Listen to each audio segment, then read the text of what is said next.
Lisa Maria Kaisa was born in 1994 in a large family where her 8 siblings also grew up. It was a large, but far from prosperous family. Parents were busy with their own problems and did not show love and care towards their children. Moreover, there were rumors that abuse and violence were rampant in the family. The story in question unfolded in the year 2020, at the very time when the whole world was consumed with the fight against COVID-19. In one corner of Ecuador, quietly and unnoticed, truly terrible events were unfolding. Here, in the small parish of Pifo, on the northeastern outskirts of Quito, the protagonist of this tragic story was born and raised. Lisa Maria Kaisa, a woman with an enigmatic gaze whose life story became a true Ecuadorian nightmare.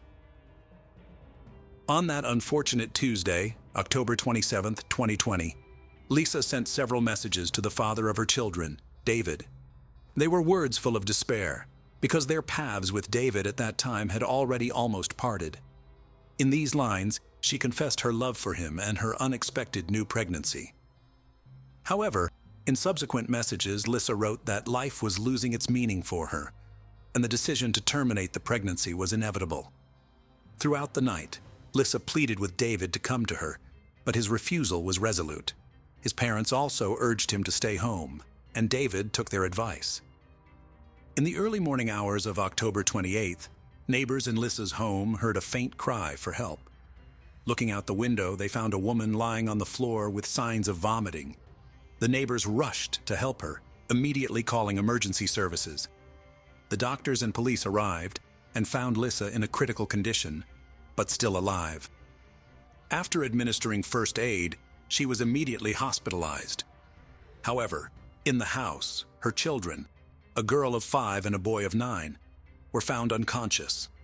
The doctors were unable to help them. Their little hearts had stopped beating at that point.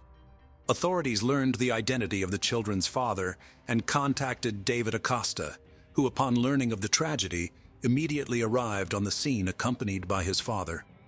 He was informed that Lisa was in the hospital and his children were found without signs of life. After several days of fighting for life in the hospital, Lisa finally regained consciousness. By that time, the investigators, guided by their findings, had presented the prosecutor's office with sufficiently convincing arguments to issue an arrest warrant for this mysterious woman. When she was released from the hospital, she was immediately transferred to a social rehabilitation center.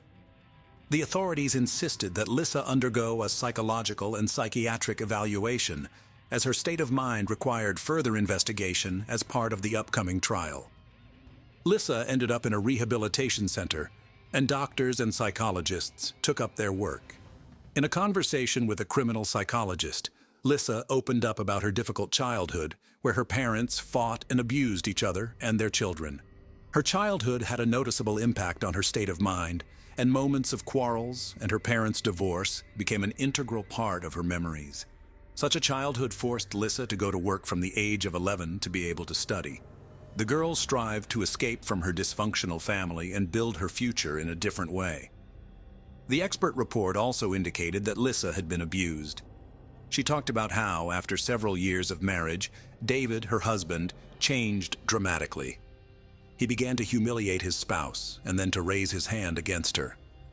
On the day of the tragedy with the children, investigators working at the scene found several glasses with liquid residue on the table. These finds later revealed traces of epilepsy pills belonging to one of the children, as well as other chemicals requiring identification.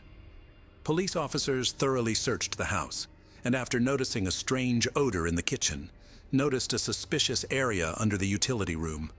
They broke down the barrier and found a lifeless body wrapped in a blanket, with characteristic signs of having been there for a long time.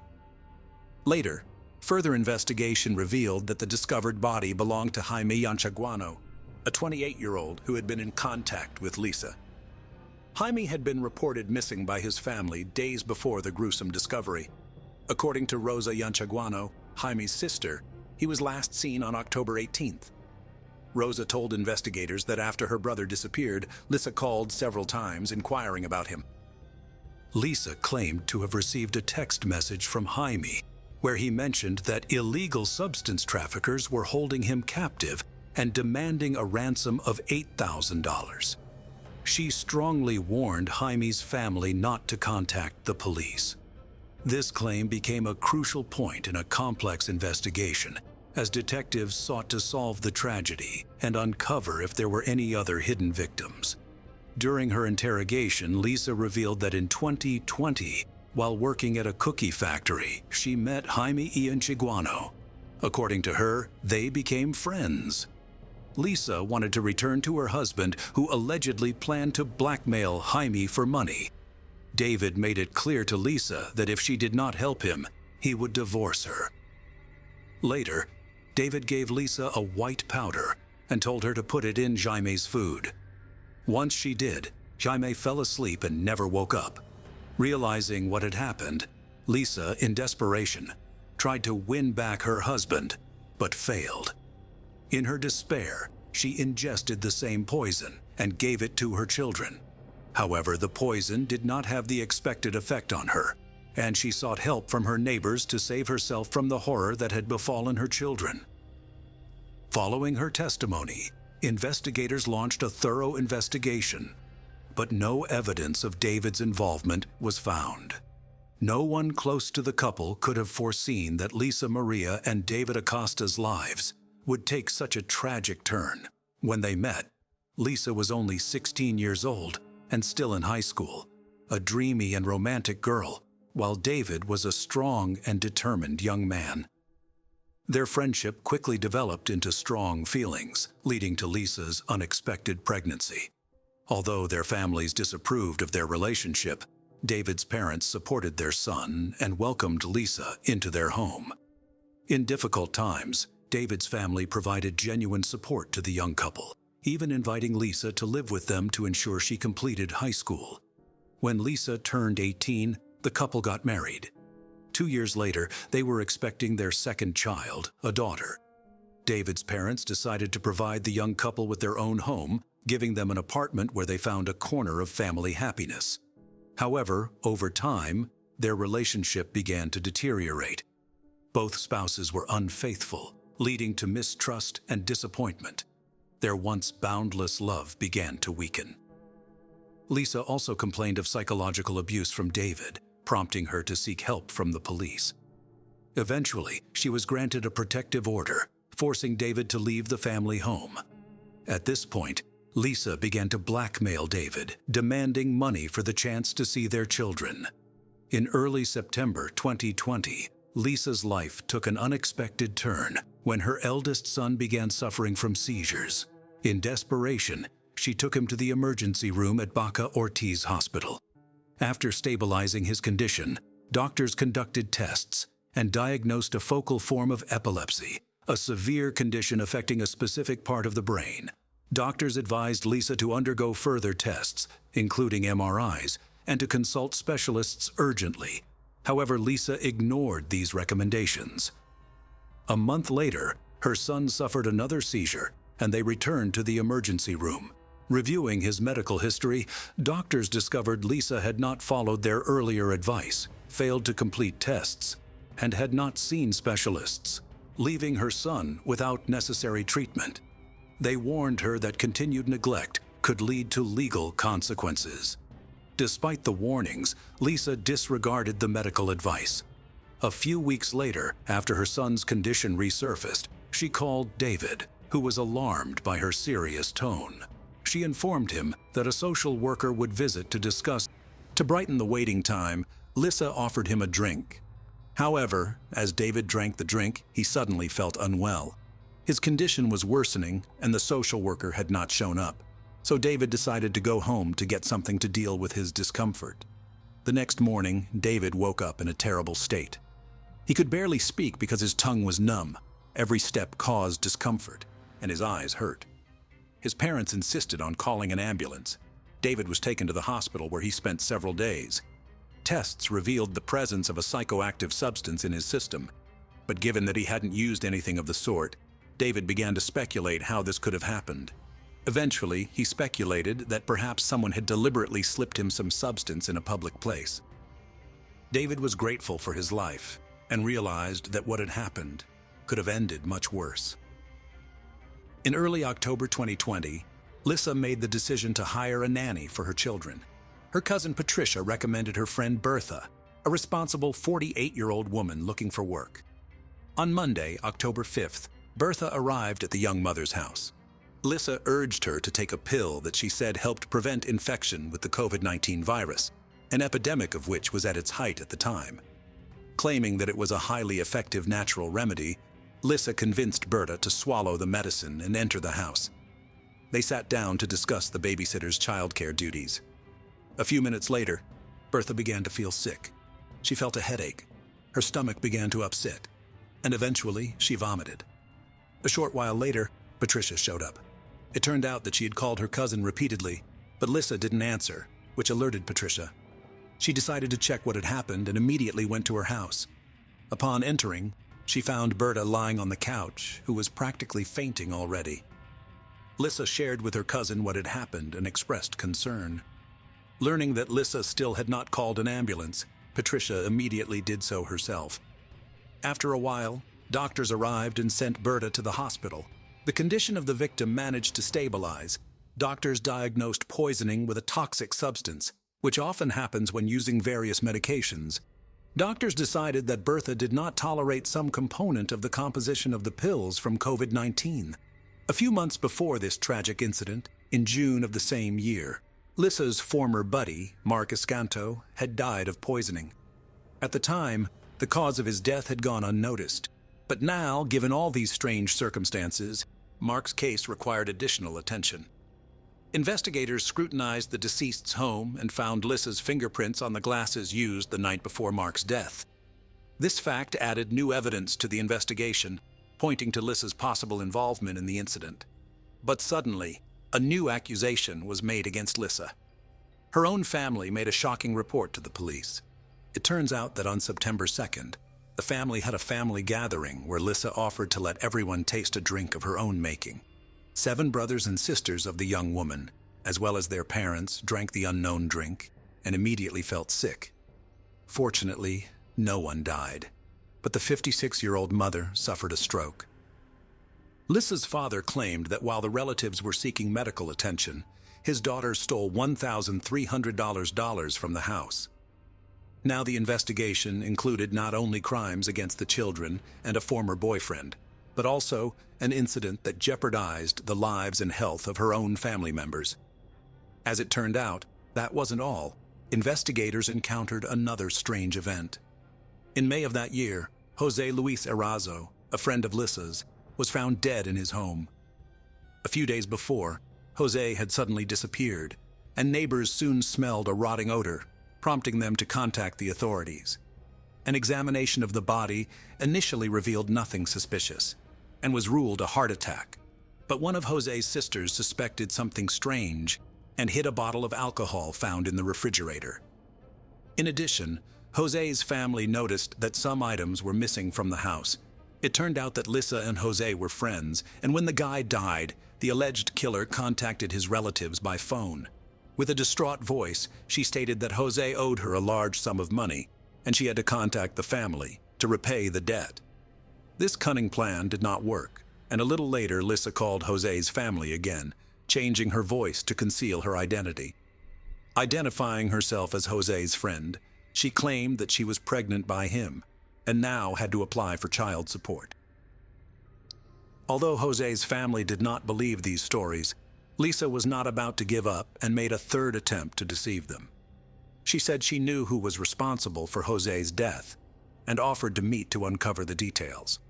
Had she not been arrested on charges of killing her own children in Jaime, the list of victims might have gotten longer. When the media reported the arrest of Lisa, who had poisoned 3 people, Jose's relatives understood. They immediately reported their suspicions to the authorities, and Jose's body was exhumed for forensic examination to determine the true cause of death. The relatives were not mistaken. Traces of poison were found in the remains of the deceased. On December 22, 2020, a hearing was held for Lisa Maria Kaisa for the murder of her 2 children, whose names and photos were classified, and for Jaime Yan Chag Guano. The trial was conducted virtually due to restrictions related to the spread of the COVID-19 virus. Lisa had been in contact from a social rehabilitation center. The prosecutor's statement said that Lisa gave her children a toxic mixture of insecticides and anti-epileptic drugs. In interrogations, she claimed that she had grown desperate and could not leave her children with her husband David, who did not care for the children. In fact, she admitted that she wished them dead. At the end of the hearing, the judge issued the defendant a court pass and ordered her remanded into custody pending trial.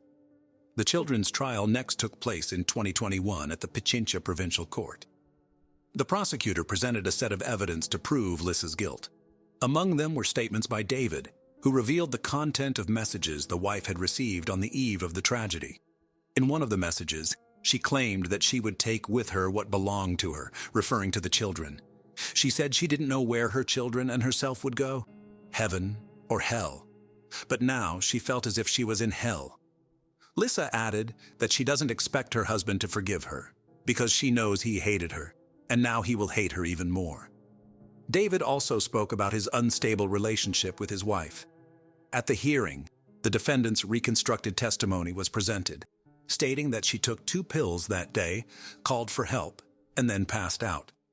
According to the reconstruction conducted by the prosecutor's office, the daughter died while still in bed, and her older brother tried to take a few steps to call for help, but fell and died. The conclusion of the forensic medical examination was extremely clear. The children died as a result of a premeditated crime.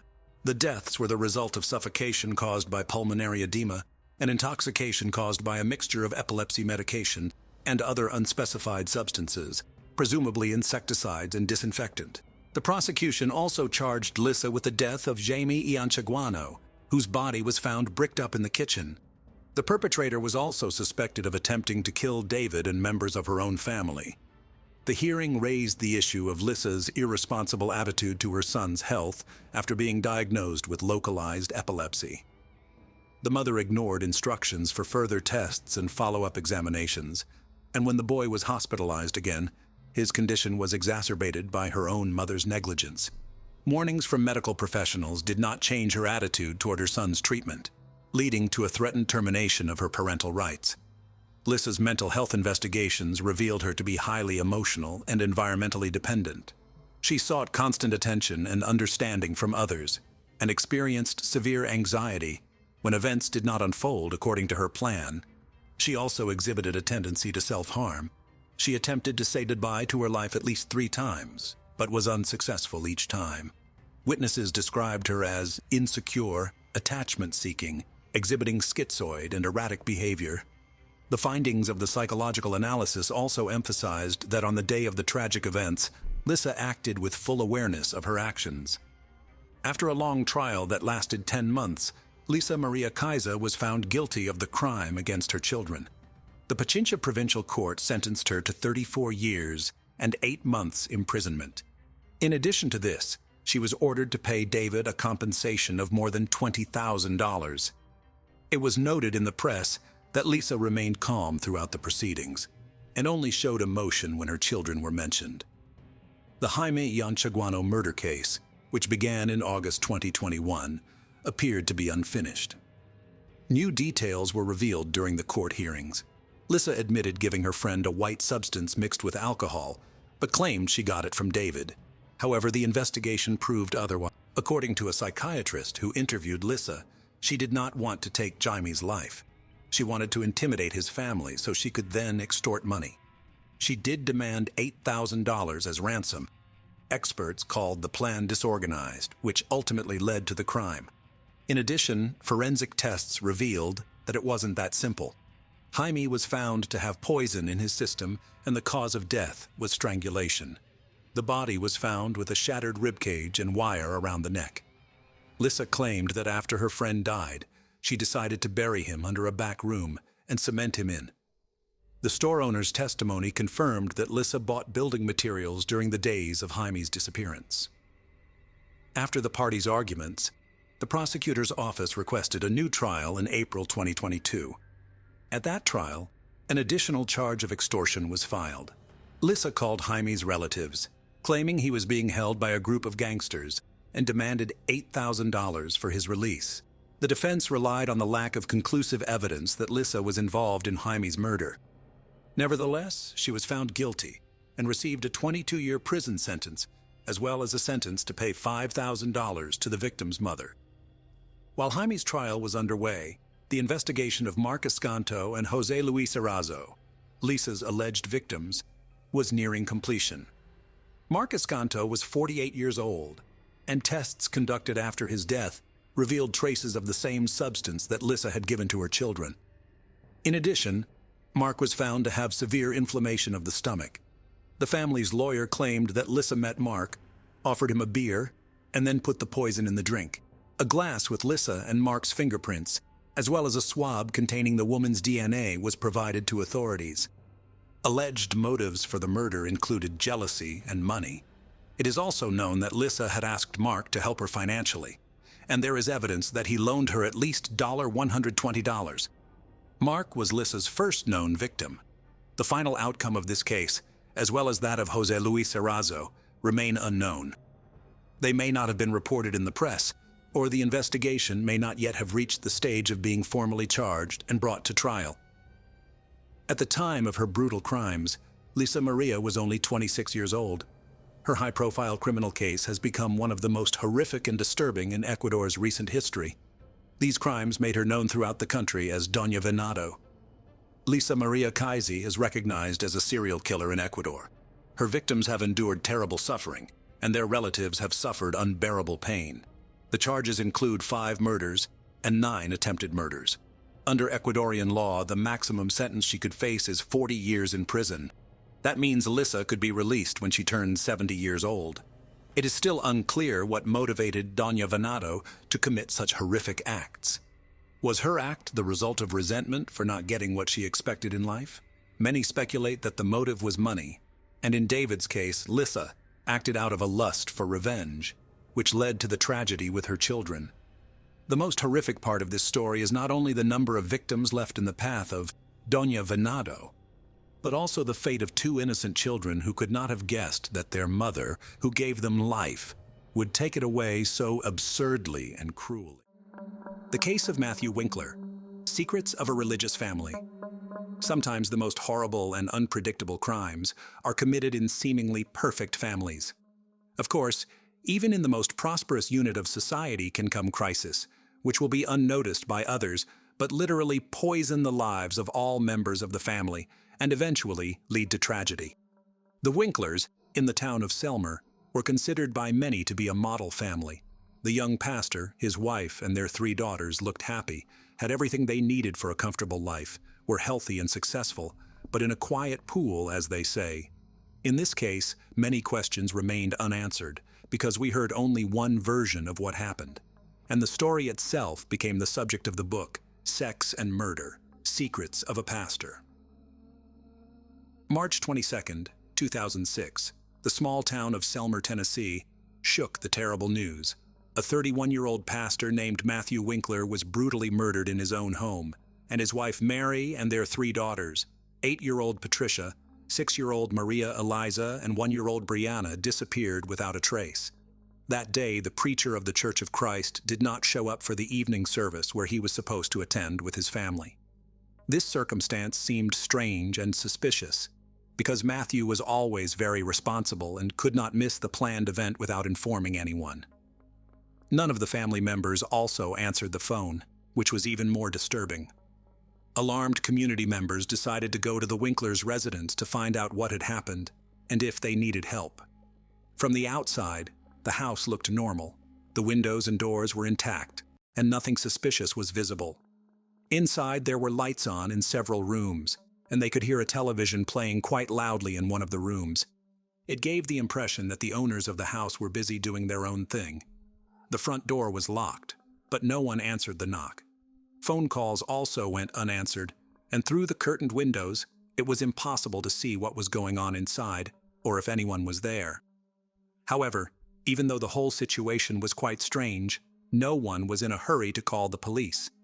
Instead, a call was made to an elder of the religious community, who advised them to look for a spare key and open the door themselves.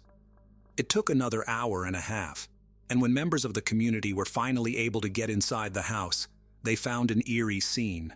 Everything in the house was in its place. There was no sign of intruders, but the owners were nowhere to be seen either.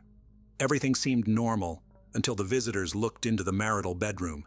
There on the floor, in a pool of his own blood, lay the pastor's body. There was a huge hole in his back from a gunshot wound. Blood spattered everywhere, and bloody foam dried on his face. By then, the body had already cooled and stiffened. It was obvious that Matthew had been lying there for many hours and had probably been killed in the morning because he was dressed in his pajamas. It was only after this that a call was made to the police. By the time the police arrived, a whole crowd of neighbors, churchgoers, and casual passers-by had gathered in and around the house, interested in what was going on. All of these people had left their fingerprints at the crime scene.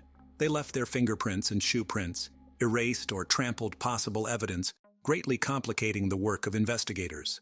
The police took the body for forensic examination and found that the pastor was killed by a single shot in the back, fired from a large caliber weapon. He died a few minutes after the wound, from massive blood loss, unable to call for help. It was simply impossible to establish definitively whether there were any strangers in the house at that time, because the people who had arrived before the police arrived had literally destroyed all traces of them. The picture of the crime was quite strange, and those who could shed any light on what happened disappeared. The fate of the wife and daughters of the murdered man remained unknown. The police assumed that the woman and children could have been kidnapped or also killed. By the way, the family minivan Winklers also disappeared from the garage.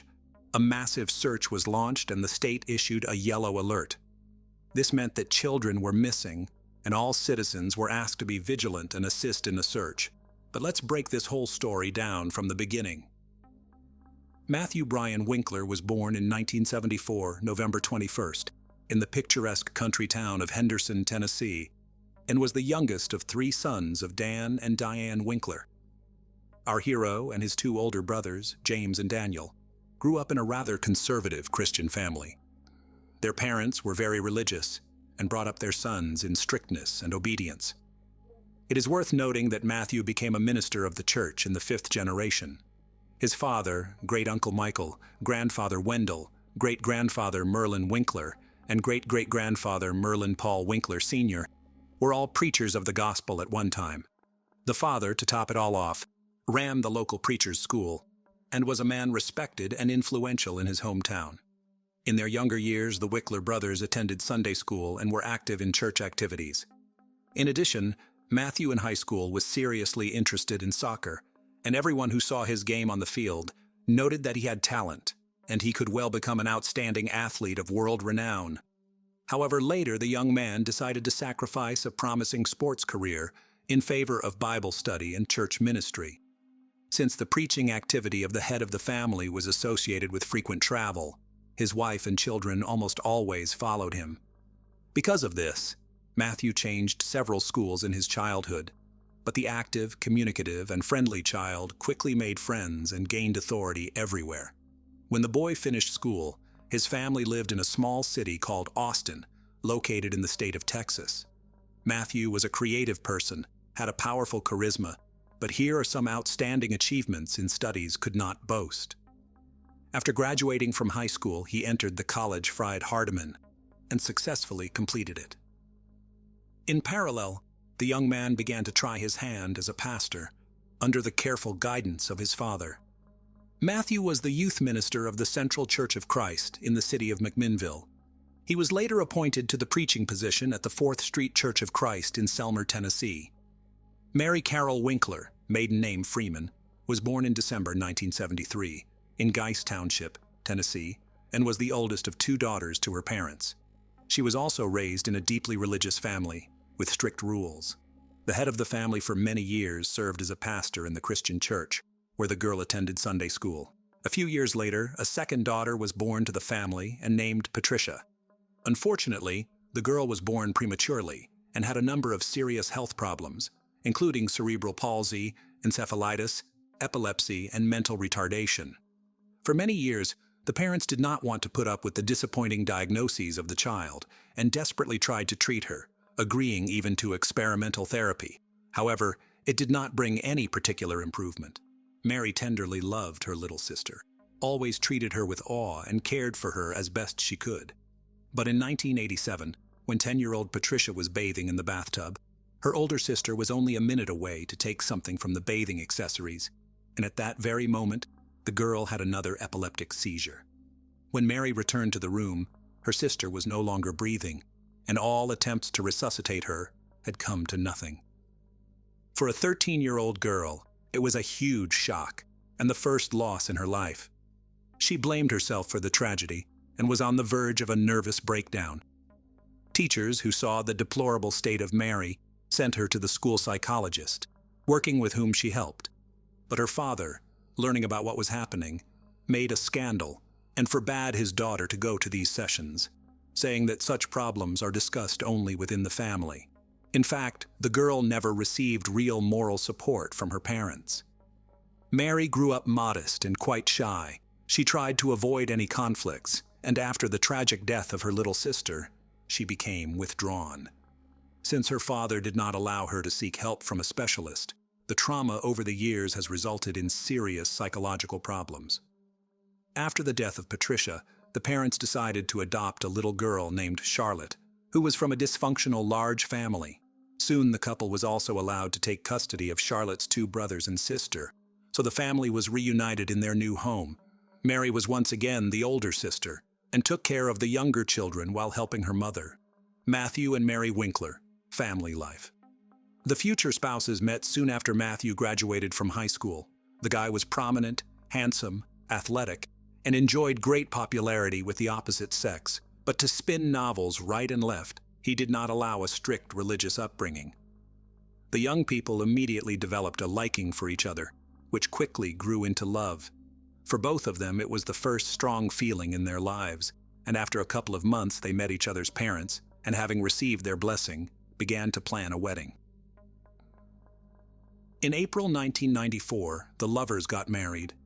When the family had an older daughter, Patricia, the head of the family was still in college and was forced to leave school for a while.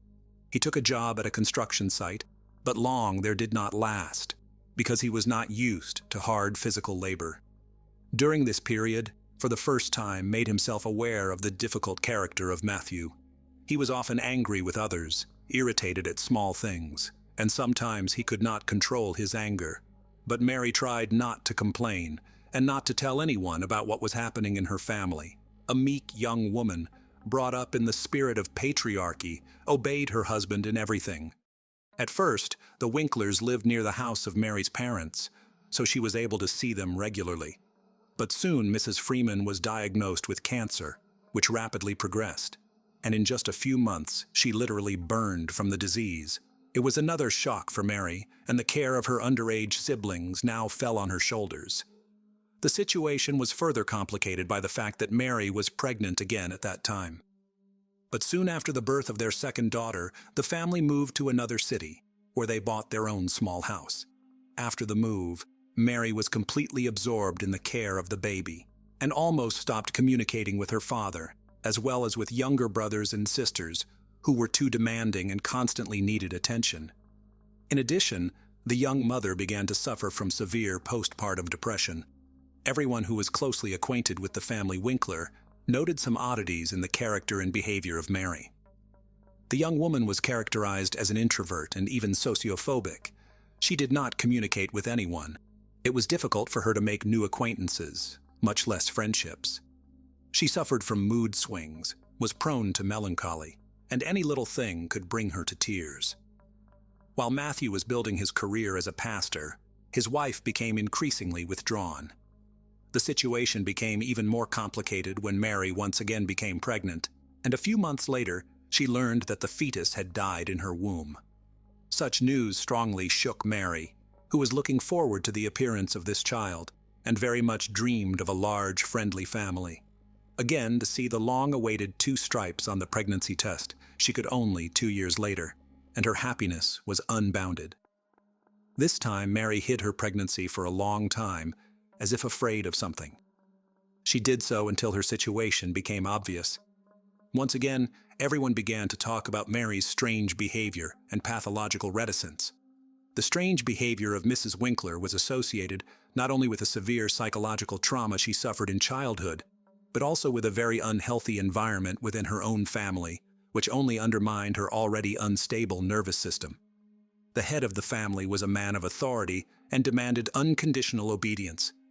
Despite the fact that in public the Winklers looked like an ideal married couple, where there was trust, mutual respect, and harmony, in reality, their neighbors have repeatedly heard how the husband shouted and snapped at his wife for no apparent reason.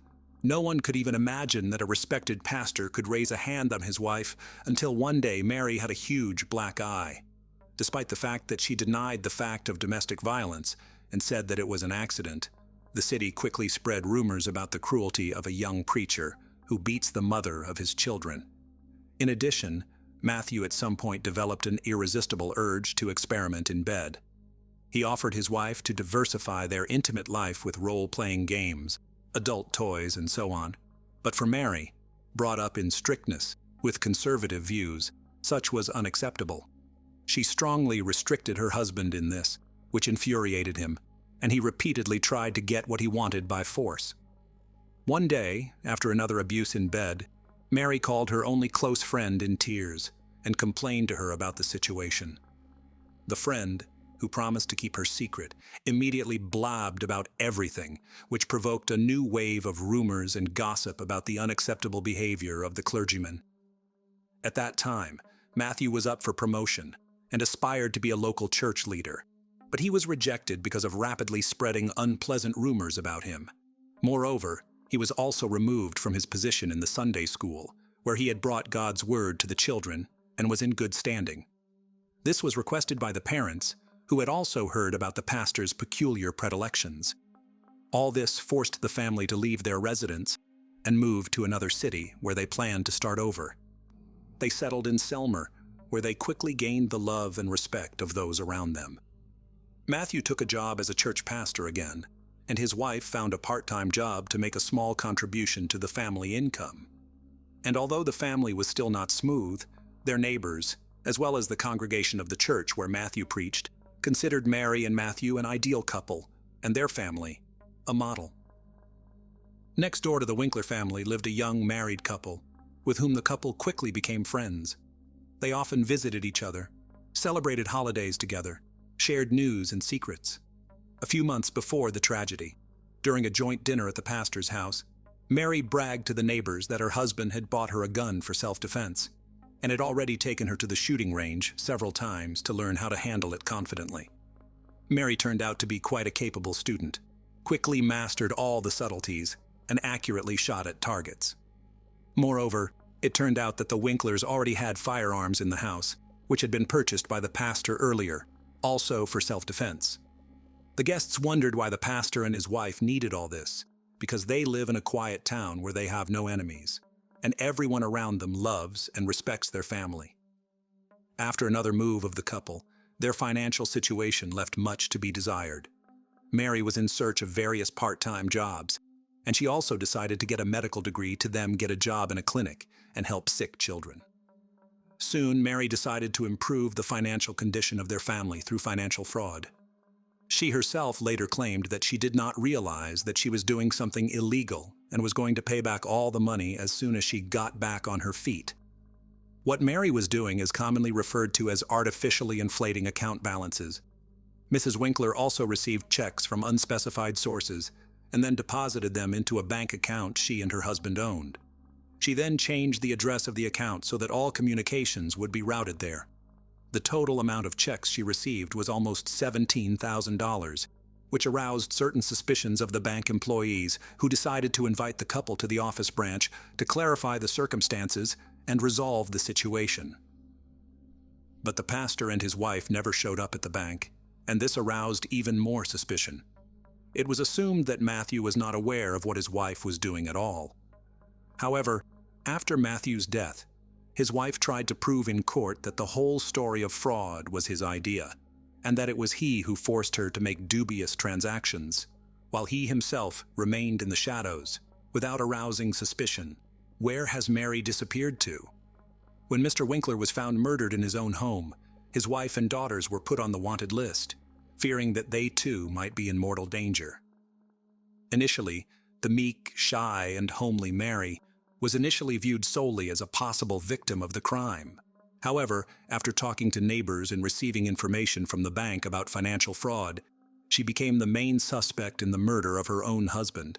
It was necessary to find out as soon as possible where Mary had disappeared to, where the children were, and if they were all right. They, as well as their family car, were put on the wanted list. Attempts were also made to trace transactions made from Mary's bank card and to locate her location through her cell phone signal. Mary was found just a day later in an Alabama resort town where she and her children were having fun at a local amusement park. It was as if the mother wanted to give her children one last party, realizing that she would soon be going to prison and would see her girls very soon. When the family was taken to the police station to testify, the two older daughters confidently told the same story. According to them, intruders broke into the house and injured their dad, and their mom picked up a gun to protect them. They were then forced to run for their lives. According to the girls, their father was alive and in the hospital, and they were soon to go and see him and return home. What exactly happened in the house, as it turned out, Patricia and Maria Eliza did not see and learned about the events from the words of their mother. They only heard a gunshot and glimpsed their father lying on the floor, and then their mother put them in the car and they drove away. Mary almost immediately began to confess, but she claimed that she could not reconstruct the entire chain of events of that day, referring to the temporary blur. According to her, her spouse had abused her for years, humiliating her and inducing her to forms of intimacy that were unacceptable to her. Mary insisted that it was he who had initiated the financial scam she had perpetrated. Matthew demanded total obedience, easily lost his temper, and once gave the will of his fists. This was confirmed by Matthew's secretary at his previous place of employment. The woman repeatedly witnessed how the pastor insulted his wife, who carefully brought him lunch to church, but he was always dissatisfied with something. The evening before the tragedy, there was another scandal in the family, because of which the spouses went to bed in separate rooms. Mary cried all night, and in the morning she did not realize how in her hands was a shotgun, which her husband kept loaded. She entered Matthew's room and shot him in the back while he was still lying in bed. Matthew collapsed to the floor, bloody foam oozing from his mouth and nose. According to Mary, her husband, while still alive, whispered, "Why?" To which she replied, "I'm sorry, I'm so sorry." Mary then took her daughters and left the house, and her husband, as experts have established, tried to reach for the phone to call for help, but he no longer had the strength to do so. By the way, the weapon of crime was found in the trunk of the car on which Mary left with the children. For what purpose she took it with her, Mrs. Winkler also could not answer. At the trial, the role-playing costumes found in their home were presented as evidence of the pastor's humiliation and moral abuse of his wife. Upon seeing them, Mary turned pale and then became hysterical. Despite the fact that she confused her testimony and told several different versions of what happened, the court agreed that she was the victim of a domestic tyrant, and the murder was the result of years of anger, resentment, and pain. However, this did not absolve Mary of responsibility for what she had done. In April 2007, the court delivered its final verdict in this complicated and confusing case. Mrs. Winkler was found guilty of involuntary manslaughter, but her mental state raised many questions. It was originally expected that the young woman would be sent to prison for at least 6 years, but in the end, she was given a sentence of less than 1 year. She spent 2 months of that sentence in a psychiatric hospital, where experts were trying to determine whether she could regain custody of her children upon release. In the summer of 2008, Mary was given sole custody of her daughters, who all this time lived with their paternal grandparents. Matthew's parents were extremely upset by this circumstance. They believed that their daughter-in-law had deliberately killed their son and suffered virtually no punishment for it, and now their granddaughters were given full custody of her. However, all their numerous attempts to file appeals had failed. As for the fraud case, it never went to trial. The bank never filed formal charges, and the whole story was dropped. the case of Nancy Paola Reyes Gorces, what led to the crime against the pregnant woman, and what became of the child. The quest for personal happiness and a better life can be long, fraught with difficulties, and doesn't always yield the desired outcome. Many people are drawn to other countries or even the other side of the world in these pursuits. But sometimes, instead of finding the expected happiness, they encounter only pain, deep disillusionment, or even death. In the pursuit of dreams and overarching goals, it is crucial to remain aware of the people around us. The story of a young Guatemalan woman named Nancy Paola Reyes Gorces has become one of the most resonant cases in Spain in recent years. The mother of two left Central America to cross the ocean in search of employment that could provide her daughters with a decent life and assist her elderly parents. However, the woman never returned home. Fragments of her disfigured and unrecognizable body were found with difficulty in desolate and nearly impassable areas. At the time of her crime, she was 4 months pregnant, and the perpetrator was someone Gorces had hoped to share her life with. Challenging life in Guatemala, little is known about the early years of the woman named Nancy Paola Reyes Gorces. She was born on April 13, 1991, in a small village named Granados, in the Republic of Guatemala. Nancy was the second of 5 children in a very poor family. Her parents, Jorge and Prudencia Gorces, struggled to make ends meet. Despite this, they did everything possible to ensure their children received a good education and could live better than they did. After finishing school, Nancy was able to enroll at the university in the city of Villanueva, where she studied business administration and document management.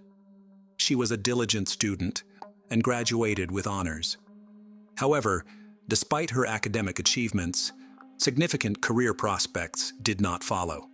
She worked as a cashier in a large supermarket during her studies and later was promoted to administrator, but her career progression stalled there. During her university years, Nancy lived in an unregistered marriage with a young man, whose name is not mentioned in public records, with whom she had 2 daughters. Unfortunately, this relationship did not lead to a long-term commitment, and the couple separated. The father of the girls subsequently lost interest in the fate of his children and did not provide any financial support.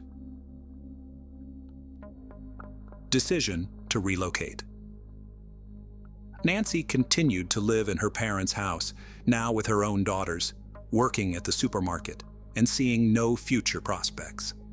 The family barely had enough money for essentials, and something had to change. In 2013, Nancy's older sister emigrated to the United States, where she soon found a good job, married successfully, and settled well. Inspired by her sister, Nancy decided to radically change her life too, but she chose to relocate to Europe, settling on sunny Spain. At that time, she didn't even have enough money to buy a one-way plane ticket, let alone funds needed for initial expenses. For several years, Gorces worked diligently, saving enough money to finally make her dream come true in the summer of 2018. In July, she bought a ticket to Madrid and promised her parents that she would keep in constant contact so they wouldn't worry about her. She planned to find housing and a job upon arrival. She carried a few €1,000, enough to rent a room, cover food, and the most necessary items until she could secure a steady income. At the time of her departure, Nancy was 27 years old, and her daughters, who stayed with their grandparents in Guatemala, were 7 and 5 years old. Nancy didn't stay long in Madrid. After living in Barcelona for some time, she moved to the city of Ciudad Real, the center of the Spanish province of the same name. She called home almost daily, asking about her family's well-being, and she regularly sent money home, which increasingly helped her parents not only fully support themselves and her daughters, but also to renovate their old house. Nancy mentioned she didn't have an official stable job and was making ends meet through odd jobs, like cleaning in affluent homes or caring for the elderly and sick. Nancy never complained about the hardships. On the contrary, she told her family that Europe offered more opportunities, and she could never have earned as much back home, even working around the clock with no days off.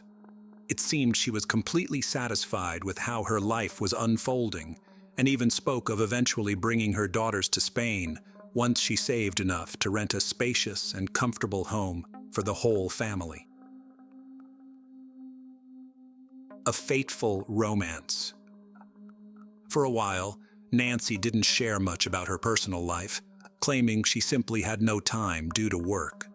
But in the spring of 2020, she admitted to her parents that she had met a man with whom she had started a romantic relationship.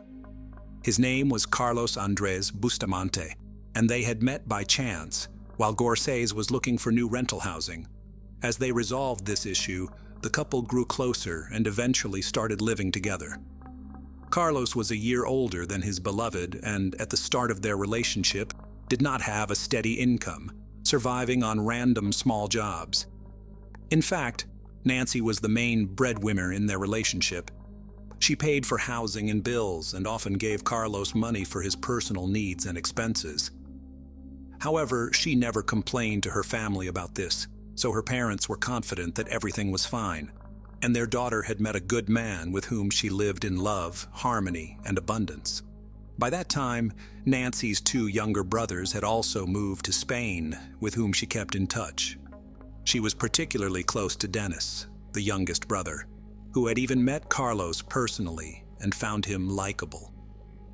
At the end of June 2020, Nancy and Carlos decided to move to the resort city of Santander, located on the Atlantic coast. In a phone conversation with her family, Nancy mentioned that the climate was warmer and better there, and she saw more job prospects. However, at that time, certain difficulties began to appear in her relationship with Carlos, which he tried not to discuss with anyone.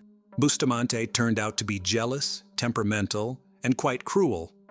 Moreover, he lacked any career ambitions and was completely satisfied being supported by a woman. Most alarmingly, he abused alcohol and occasionally indulged in forbidden substances, although he constantly tearfully promised to quit and find a stable job. Garcés was openly doubting whether to continue her life with this man when she discovered she was pregnant. Carlos was thrilled by this news and swore that from now on, their life would change for the better, but in reality, things only got worse. He continued to drink and use drugs, taking money from his civil wife or asking his mother for it. Moreover, he began to physically abuse Nancy, something she tried to keep from everyone. Alarming signals. On the evening of August 12th, while Nancy was video chatting with her parents, they suddenly heard Carlos loudly shouting and berating their daughter, demanding to know who she was talking to. He didn't believe her when she said she was speaking with her mother and snatched the phone from her hands. After verifying the truth by looking at the screen, he simply threw the device onto a chair and walked away. The next day, the situation repeated itself. Carlos again grabbed the phone from Nancy's hands while she was talking to her parents and daughters. He demanded to see who she was speaking with, insulted her, and even threatened harm. A frightened Nancy later explained to her relatives that her partner was just overly jealous and tried to reassure them that everything was fine. Her parents, however, tried to persuade her to contact the police, but she insisted that she could handle the situation herself. However, on August 17th, during a candid phone conversation with her sister, Garcés ominously stated that if anything happened to her, or if she suddenly died, Carlos would be solely to blame. Her words were chilling, but she did not elaborate further, only asking her sister to take care of her children if needed. This was the last time her sister heard Nancy's voice. Mysterious disappearance of the pregnant woman. On August 20th, around 2 in the afternoon, Nancy sent a text message to her father, promising to call later that evening, but she never did, nor the next day, which was unusual for her. She also did not respond to calls from her family, prompting them to try contacting Carlos, but he did not answer his phone either. Since the couple had recently moved to Santander and had no friends there, and Nancy's brothers were on the other side of the country and couldn't quickly arrive to check on her, the situation was alarming. A few days later, a strange message came from Carlos's phone stating that he and Nancy had argued and decided to split up.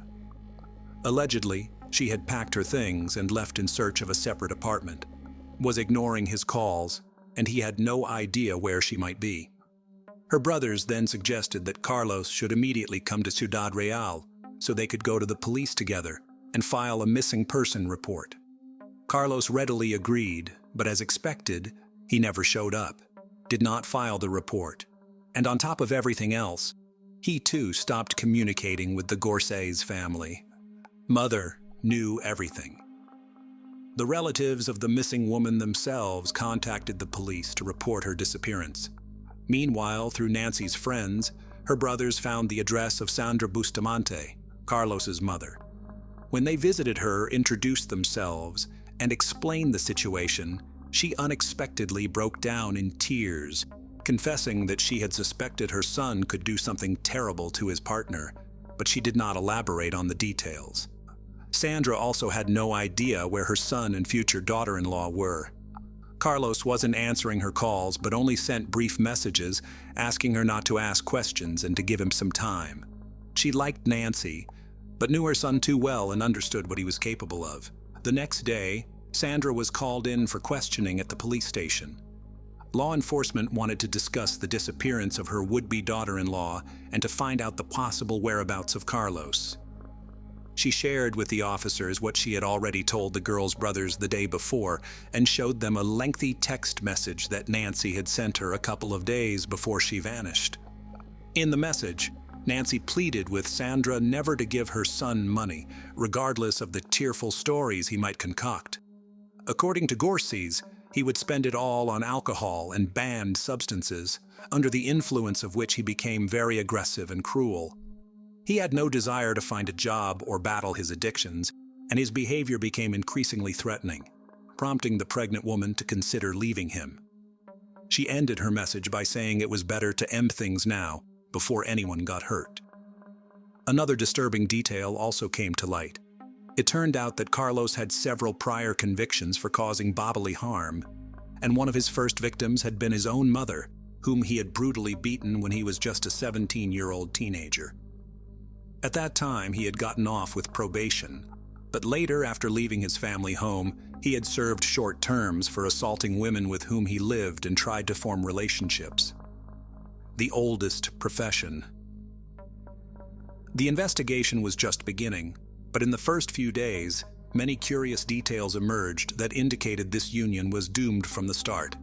In addition to Carlos being an aggressive, unemployed drug addict with a criminal record and suffering from uncontrollable bouts of rage, friends of Nancy revealed something interesting about her as well. It turned out that the woman was not merely a housekeeper or caregiver, as she had told her parents, because cleaning houses and caring for the elderly would never have brought in as much money as she was sending home every month. The slender, dark-haired Guatemalan with a striking appearance provided escort services to wealthy Spaniards and visitors alike. Indeed, her work was connected to the odd and sudden move to the resort port city of Santander, where she had more opportunities to earn. Carlos knew about his beloved's occupation, and initially he was fine with it since she fully supported them both, eliminating the need for him to find work himself. However, when she became pregnant, he began to lose his mind. Firstly, he was tormented by doubts about whether he was the father of the child, suspecting it might be one of Nancy's clients. Secondly, she continued to work even in her condition, and Bustamante was insanely jealous. He alternated between forbidding her to meet and talk with other men and forcing her to work when they ran out of money to live on. The money that the man took from his mother, he spent exclusively on himself and his vices. Horrific discoveries. In a rented apartment, for nearly a week, there had been no known whereabouts of Nancy and Carlos. Carlos had been in touch, but only responded with messages and never disclosed his location. Surprisingly, it wasn't until August 26th that police finally obtained a warrant to search the couple's vacant rental apartment in Santander. What they found there was truly shocking and left no doubt that Nancy was no longer alive. Blood traces were found virtually everywhere in the apartment. Some attempts had been made to clean them up, but for the most part, they were visible even to the naked eye. In the clogged drains of the bathroom and toilet, fragments of bones, hair, as well as pieces of skin and internal organs were discovered. Forensic analysis confirmed that all belonged to the missing woman, although her remains were not found in the apartment. The crime scene suggested that Nancy had been brutally ended, dismembered in the bathroom, and her remains disposed of elsewhere. Carlos immediately became the prime suspect in the case. He remained unreachable, and his whereabouts were unknown. Also found in the apartment was a package from a small hatchet purchased at a local hardware store. The tool itself was not found, but Carlos Bustamante's clear fingerprints were on the package. Security footage from that store showed that on August 20th, Carlos bought the hatchet, a pair of sturdy rubber gloves, and large trash bags.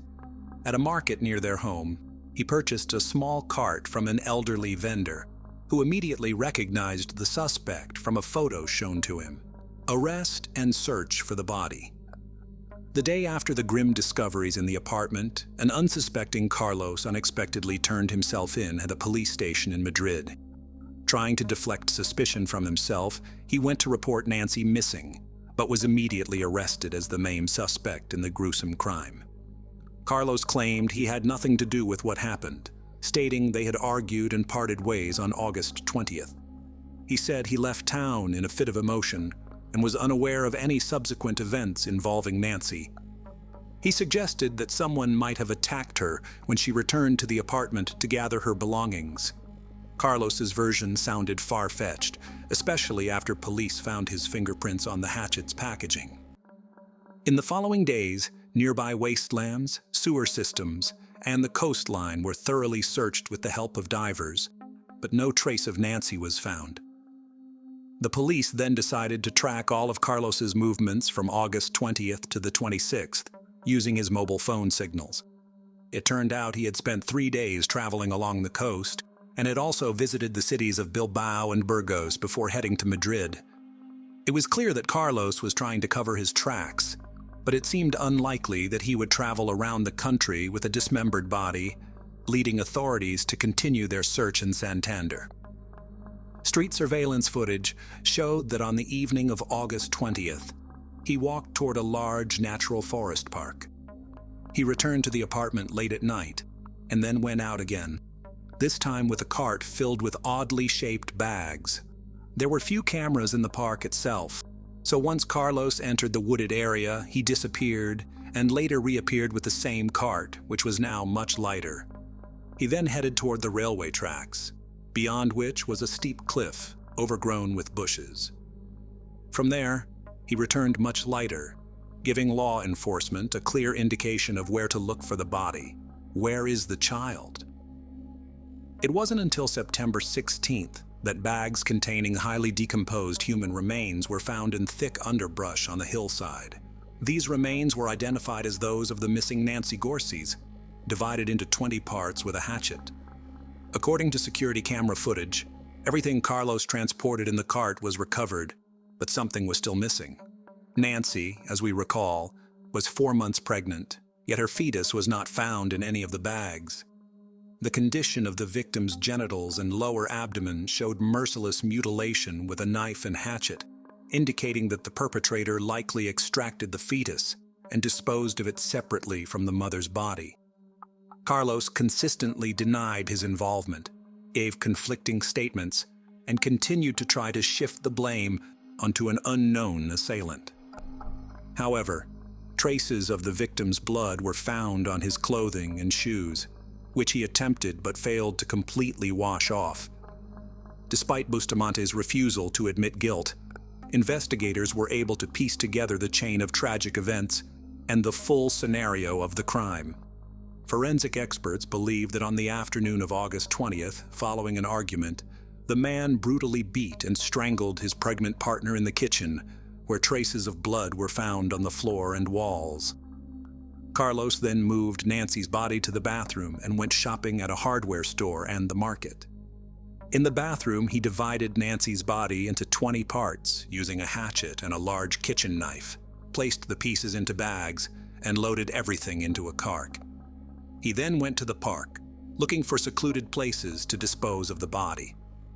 Late at night, he left the apartment with the cart and followed a pre-planned route deep into the park, scattering the bags in various locations, hoping they would never be found. Trial and sentence. The whereabouts of the fetus Carlos removed from Nancy's body remain unknown. He denied his guilt and claimed he loved her.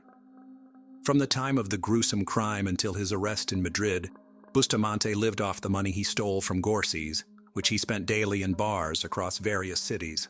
The investigation, the search for evidence and witnesses took law enforcement nearly 2 years, and the trial of the murderer did not begin until July 2022. In November of the same year, Carlos was found guilty of the premeditated brutal murder of Nancy and her unborn child, as well as the dismemberment and desecration of her body. However, many considered the sentence handed down to the murderer to be too lenient. Bustamante was sentenced to 25.5 years in prison, and he was also ordered to pay financial compensation of 150,000 euros to the parents and daughters of the deceased woman.